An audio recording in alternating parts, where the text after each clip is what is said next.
He lost his job for helping the wrong person, or so he thought. A humble mechanic in Houston offers a simple act of kindness to an elderly stranger. What he doesn't know is that his compassion is being punished, while someone powerful is silently watching.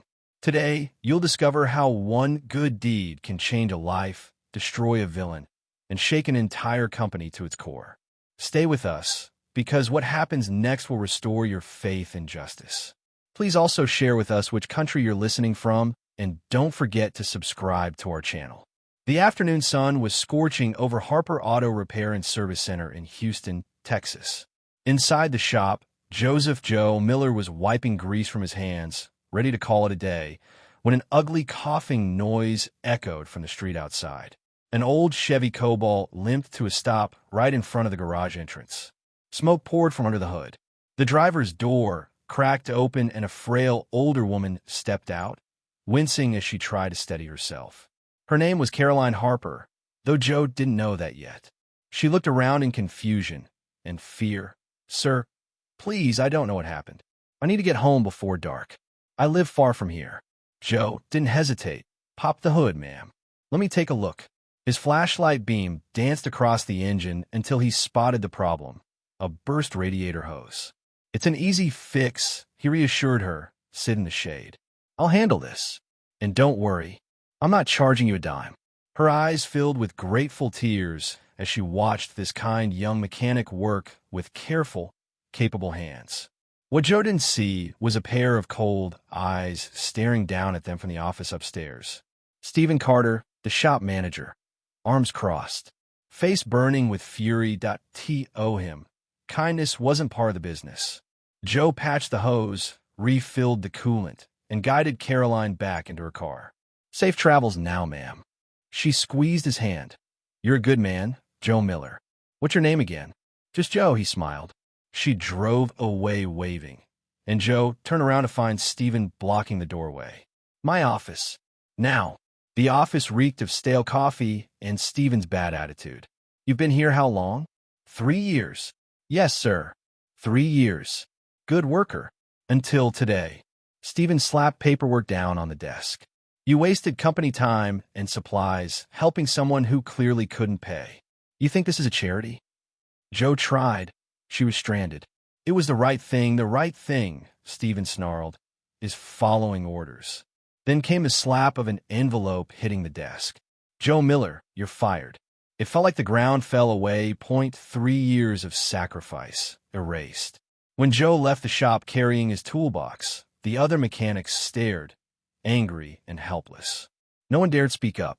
Joe's wife, Rachel, was cooking when he walked in. Her smile died instantly. He explained everything. She hugged him. "You did the right thing. We'll be okay." But Joe wasn't sure. For the next weeks, he went from shop to shop, 12 different garages, and each time the same pattern. They liked him. They called for references. They listened to Stephen's poisoned, measured concerns. And suddenly there was no job. Reputation ruined. Bills piled up. The fridge grew emptier. Rachel counted coins to buy bread. Then the landlord, Oscar Owens, arrived, smug as ever. "No rent? You've got 2 days to pack and leave. And forget about the deposit." They had nowhere to go. Rachel cried into Joe's chest as he held her, powerless. That night was the darkest of Joe's life. He stared at the ceiling, thinking, "I lost everything because I tried to do the right thing." He wondered if Caroline even remembered him. For weeks later, Caroline Harper drove her Chevy right back to Harper Auto Repair, a rattling noise bringing her in. She scanned the shop. "Where's Joe? The kind mechanic who helped me." A young mechanic looked away nervously. "He doesn't work here anymore." Before she could ask further, Stephen swooped in. "If you want real service, we have real professionals here. The guy you're asking about? He was fired. Charity isn't our business." His words were dripping with arrogance. Caroline's voice sharpened. "You fired him for helping someone in need?" "Lady," Stephen snapped, stepping toward her, "if you're not paying, then leave. We're not a welfare program." All the mechanics froze. Clients stared. Caroline remained perfectly calm. "You're the manager here?" "Yes. I run this place." "Are you sure you want to treat me this way?" "I don't care who you are. Leave if you don't like it." Caroline smiled faintly. My name is Caroline Harper. I am the mother of Charles Harper Jr., the owner of this entire company." The room went dead silent. Tools fell from hands. Stephen's face lost every trace of color. 1 hour later, a black SUV pulled up. Charles Harper Jr. strode inside. Tall, controlled, furious. He shook Joe's hand firmly when Joe arrived, called in by the mechanics. "My mother told me everything. Thank you for helping her." Then he turned his attention to Stephen. "You fired a loyal employee for doing the right thing, then treated my mother like trash." Employees came forward, one by one. Years of abuse spilled out. Screaming in front of customers, forced unpaid overtime, humiliation over tiny mistakes, dishonest upselling to the elderly. Customers chimed in too, their stories equally damning. By the time they finished, Stephen was trembling. "Stephen Carter," Charles said sharply, "you're fired. Effective immediately. Collect your things. Leave, and if you ever slander Joe again, our lawyers will handle it." The staff let out a breath they'd held for years. Justice was swift. Charles placed a hand on Joe's shoulder. "You represent the values my father built this company on: humanity, honesty, integrity. I don't just want you back." He held out a new contract. "I want you to manage this shop."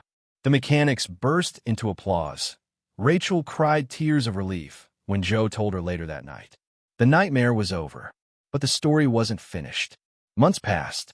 Under Joe's leadership, Sparkle's productivity soared. Sparkle's complaints dropped to zero. Sparkle's customer ratings skyrocketed. Sparkle's mechanics started smiling again. Sparkle's people wanted to work there.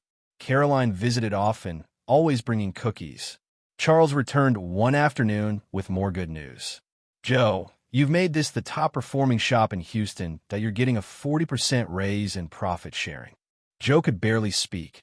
He and Rachel moved into a better place. They paid off debts. Hope flowed back into their lives. Joe became a symbol, a teacher, a mentor. 1 year after his wrongful firing, Joe received a letter from corporate HQ.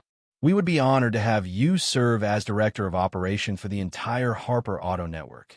Charles Harper Jr., a mechanic who once carried a toolbox, now would carry an entire company forward. Joe stared at a photo of his late father, the man who taught him to fix engines and treat people right. "Thanks, Dad," he whispered, because doing the right thing wasn't a mistake. That IT was the reason he succeeded. If you were in Joe's place, would you still help that elderly woman, even if it risked your job? Why? Please comment down below your thoughts and opinions, and don't forget to subscribe to our channel for more such narratives. Thank you for tuning in to Hopeful Voices.